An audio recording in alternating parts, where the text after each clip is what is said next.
आला तर त्यांनी यामध्ये 4 वोट दाबायचे आहेत. ह्या प्रभागाला 1 वोट करायचं, ह्या प्रभागाला 1 वोट, ह्या प्रभागाला 1 आणि ह्या.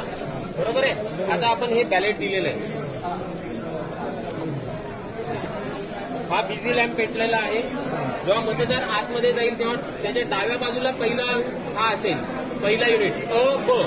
नंतर उजव्या साईडला, म्हणजे आता तुम्ही मतदार आहात असंच अ ब क ड, तुमच्या डाव्या साईडला हीच पहिले आधी असणार आहे. त्याच्यानंतर तुम्ही यामधला एक कोणताही उमेदवार निवडा, हे दाबा बटन. त्याच्या समोरचा लाईट सुरू झालेला आहे. याच्यातला निवडा किंवा कसं सिक्वेन्स अशी घ्या, असं क्रॉस घ्या, चालेल. करून बघा परत एकदा घ्या. आणि ड मधला पहिल्याला निवडलाय करा. अजून कसं करायचं तुम्हाला हे बघा, हा एक आहे. आता जर जेव्हा चौथा हा प्रेस करणार आहे दाबा, त्यावेळेस मशीनमधून आवाज येईल. त्यावेळेस मतदानाची प्रक्रिया पूर्ण झाली, म्हणजे एक मत ह्या मशीनमध्ये पडलेलं आहे.